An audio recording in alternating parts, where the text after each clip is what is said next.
তো hello guys, welcome back to my YouTube channel cuteness Rumi. আর আমি তোমাদের রুমি।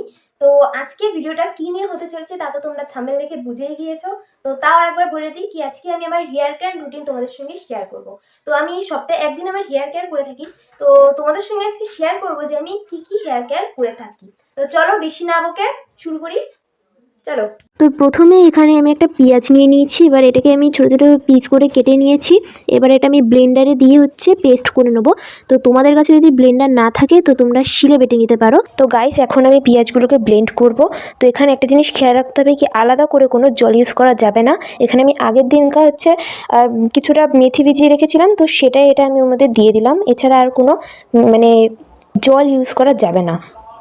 এবারে মেথিটা আর পেঁয়াজটাকে ভালো করে ব্লেন্ড করে নিতে হবে। তো গাইস, এটাকে আমি ব্লেন্ড করে নিয়েছি। এবার এটাকে ছেঁকনির সাহায্যে ছেঁকে নেব, কারণ এটার আমার রসটা প্রয়োজন। তো আগে এটা আমি ছেঁকনির সাহায্যে ছেঁকে রসটা বার করে নিই। তো এই যে গাইস, আমি ছেঁকে নিয়েছি এটা। তো এবার এটার মধ্যে আমি 1 চামচ তেল দিয়ে দিচ্ছি। তো এই যে তেল দিয়ে দিলাম।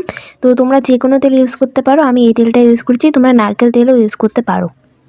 তো প্রথমে আমি এই যে ভালো করে চুলটা আঁচড়ে নিচ্ছি যাতে জট না থাকে। তো তারপরে আমি এভাবে সিতা করে নিলাম। সিতা করে তারপরে চুলে ভালো করে স্ক্যাল্পে অ্যাপ্লাই করে নিলাম। তো দেখো, তোমাদের দেখা থেকে পড়ে গেল। তো যাই হোক, তোমরা এভাবে অ্যাপ্লাই করে নেবে, পুরোটা চুলে এভাবে সিতা করে করে অ্যাপ্লাই করতে হবে। তো গাইস, দেখতেই পাচ্ছ যে আমি কিভাবে চুলটাকে পুরোটা ভিজিয়ে নিয়েছি। তো তোমরা এভাবে ভিজিয়ে নেবে আর এটাকে শুকানো পর্যন্ত অপেক্ষা করবে। শুকিয়ে গেলে তারপরে এটা ধুয়ে নেবে। তো এটা কিন্তু তোমরা শ্যাম্পু করার আগে আগে খেয়াল রাখবে কি এটা তোমাদের পুরোটা শুকিয়ে গিয়েছে কিনা। এটা পুরো শুকিয়ে নেবে, যে মাথা যেরকম ভিজা যেন না থাকে, পুরোটা শুকিয়ে গেলে তারপরে তোমরা শ্যাম্পু করবে, তাহলে এটা মানে ভালো কাজ হবে আর কি।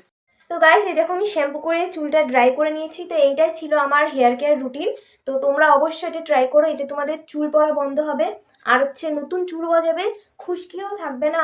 ভীষণ ভালো, আমার চুল পড়া বন্ধ হয়ে গেছে, অনেক কিছু উপকারও হয়েছে। তো তোমরা এটা ট্রাই করতে পারো। তো যদি এই ভিডিওটা ভালো লাগে তো লাইক করে দাও, কমেন্ট করে দাও, আর যদি নতুন হয়ে থাকো তাহলে সাবস্ক্রাইব করে দাও। দেখা হচ্ছে নেক্সট ভিডিওতে। তো টাটা।